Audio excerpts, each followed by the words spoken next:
Hi, I'm Jessica Chen, and this is the story of how my mother's cruelest words became the foundation of my success. They say the best revenge is living well. But sometimes living well means watching your tormentors realize exactly what they threw away. I can still hear her voice on that rainy November night, sharp as broken glass. You're worthless, just like your father. Get out of my house. I was 18, fresh out of high school, clutching an acceptance letter to a local community college. My crime? Choosing to study computer science instead of following my mother's dream of me becoming a doctor.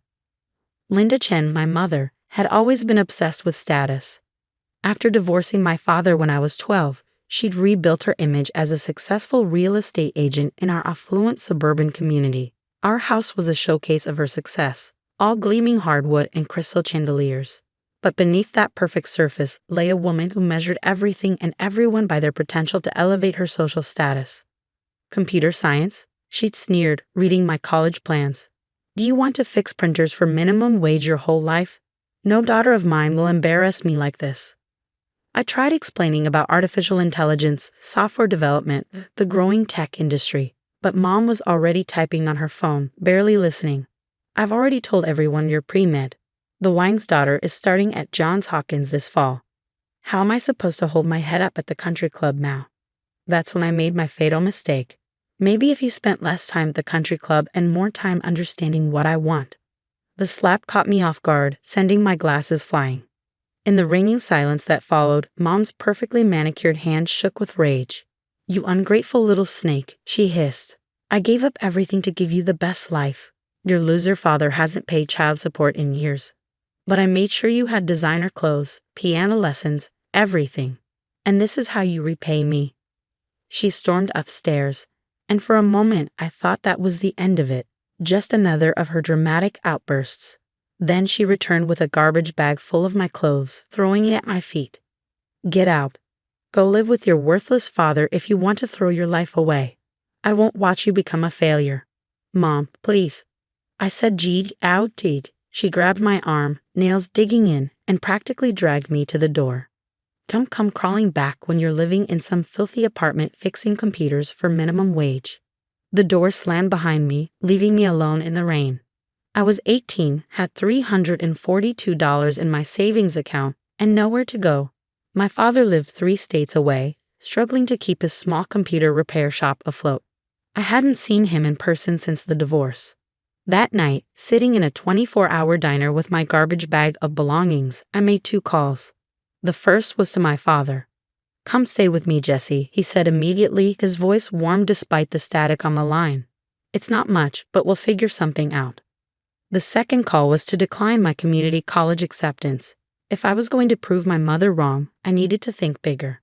The next few years were a blur of work and study. I moved in with Dad above his repair shop, taking online courses while helping him modernize his business. His shop, Chen's Computer Repair, became my crash course in both technology and business management. Your mother always said I was dreaming too small. Dad told me one night as we worked late upgrading a client's servers. Maybe I was, but sometimes small dreams are the seeds of bigger ones. He was right. While helping local businesses with their needs, I noticed a common problem. Small companies needed enterprise-level cybersecurity, but couldn't afford the expensive solutions big corporations used. That observation became the seed of everything that followed. I spent my nights coding, developing a simplified but robust security suite specifically for small businesses. Dad let me test early versions on his clients, their feedback helping me refine the software. When I wasn't coding or helping in the shop, I was teaching myself about business planning, marketing, and startup funding. 3 years after being thrown out, I launched Secure Small, my cybersecurity startup. The timing was perfect. A wave of ransomware attacks had just targeted small businesses across the country, and our affordable solution quickly gained traction. Dad was my first investor, remortgaging his shop to give me seed money. I believe in you, Jesse, he said, signing the papers. Show them what a worthless person can do. The next few years were a rocket ride. Secure Small expanded from cybersecurity into other small business solutions. We opened offices in 3 cities. I hired the best developers I could find, many of them overlooked talents from non-traditional backgrounds. By my 28th birthday, Securus Mall was valued at $80 million, and I was being featured in technology magazines as a rising star in the industry. I never Googled my mother during those years, though I knew she still lived in the same house, still sold real estate to the same wealthy clients. Sometimes I imagined her at her country club, lying about her successful doctor-daughter living abroad. I wondered if anyone ever questioned why there were no pictures, no visits, no proof of this fictional successful child. Then came the day everything changed. I was in my corner office, reviewing acquisition offers from larger tech companies, when my assistant buzzed me. "Ms. Chen, there's a Linda Chen here to see you. She claims she's your mother." I felt the old familiar tightness in my chest, but this time it was different. This time, I was different. "Send her in," I said. The woman who walked through my door looked smaller than I remembered.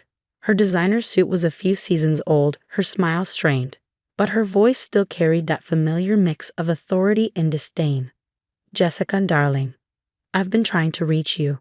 I leaned back in my chair, letting the silence stretch uncomfortably. "Finally," I said. "Really? The last words you spoke to me were that I was worthless. That was 10 years ago." She waved her hand dismissively. "Oh, sweetheart, you know I didn't mean that. I was just worried about your future. And look at you now, so successful. I always knew you had it in you." "Why are we here, Mom?" Her smile faltered slightly. "Well, as your mother, I thought it was time we reconnected. And actually, I'm between positions right now. The real estate market isn't what it used to be. I thought perhaps, given your company's success, you might have a place for me. Something in client relations, maybe? You know how good I am with people."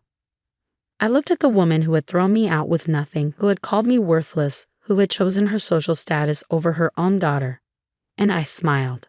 "Actually, Mom, we do have an opening. Why don't you come back tomorrow morning? 8 a.m. sharp. We'll see exactly what you're worth to this company." She beamed, completely missing the edge in my voice. "Oh, wonderful. I knew you wouldn't let your mother down. The Wangs will be so impressed when I tell them." "No announcements yet." I cut in smoothly. "Let's see how tomorrow goes first." After she left, I made several calls. Tomorrow would indeed show everyone exactly what people were worth, and it would be a lesson my mother would never forget.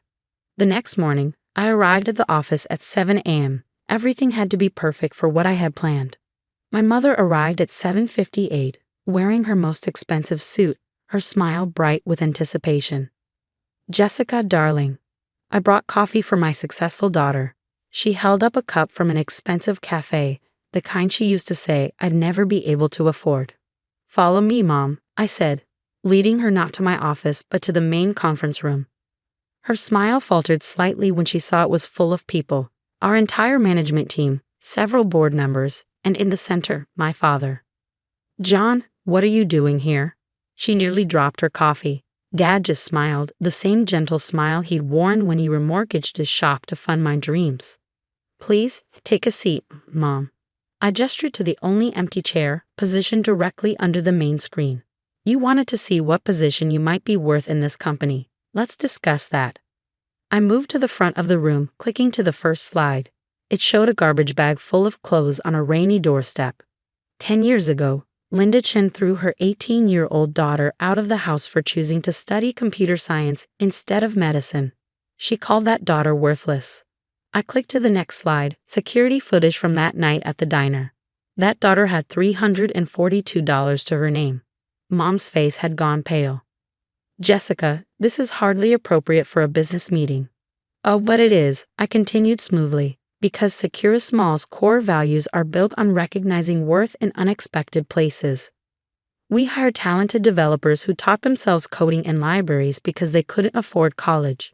We create solutions for small businesses that bigger companies deemed worthless. Everything we do is about seeing the value others miss." I clicked through more slides. Dad's shop, early versions of our software, our first tiny office.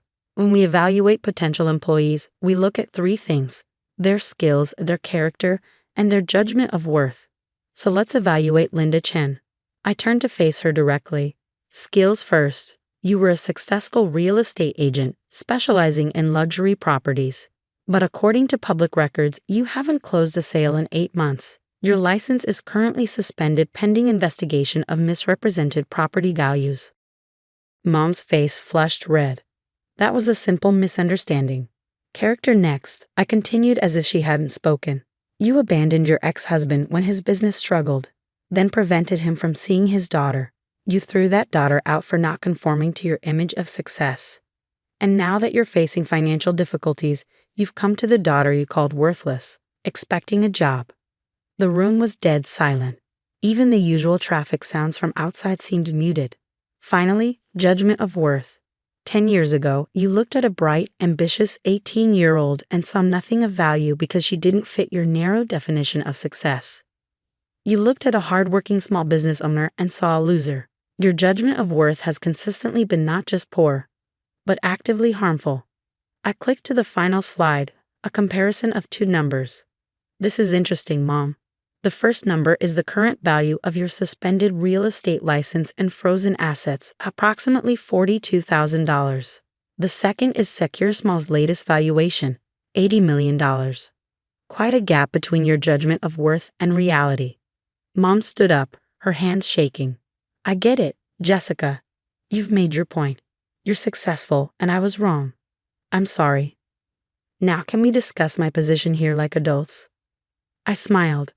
Oh, we are discussing your position. In fact, I do have a job for you. Her eyes lit up with hope.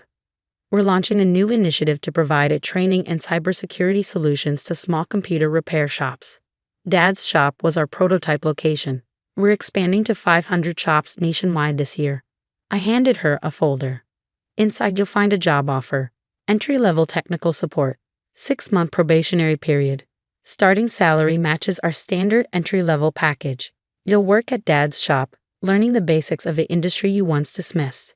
If you complete the training successfully, you'll have the opportunity to advance based solely on your merit, not your connections, not your status, not your relation to me.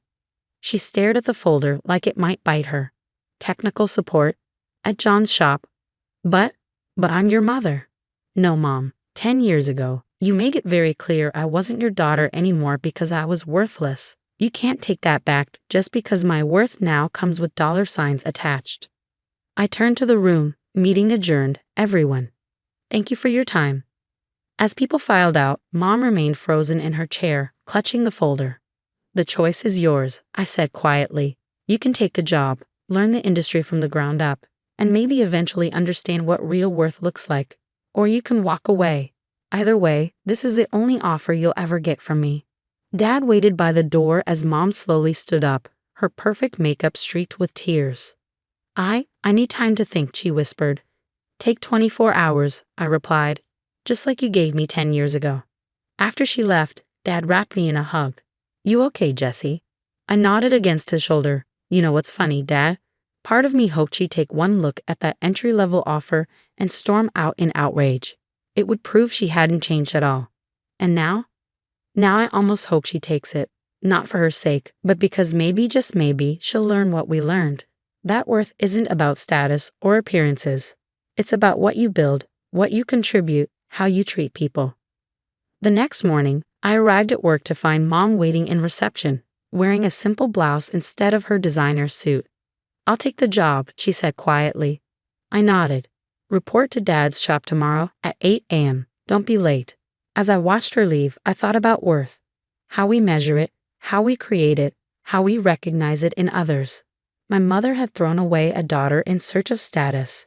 She'd lost everything chasing an image of success. Now she had a chance to learn what real success looked like, from the ground up. Would she learn? Only time would tell. But I had already learned the most valuable lesson. Sometimes being called worthless is just the beginning of proving your true worth. Today, Secure Small continues to grow. We've helped thousands of small businesses protect themselves in the digital age. Mom, she's still working at Dad's shop, slowly learning the industry she once dismissed. Sometimes, when I visit the shop, I catch her watching me with a mixture of pride and regret. Last week, she successfully completed her first solo computer repair. Dad sent me a photo of her proud smile, so different from her old country club smirk. Maybe she's finally learning that real worth isn't in what you appear to be, but in what you actually do. As for me, I keep that old garbage bag in my office closet. Not as a reminder of pain, but as a reminder that being called worthless doesn't make it true. Sometimes it just means others failed to see your worth. and proving them wrong, that's the sweetest success of all.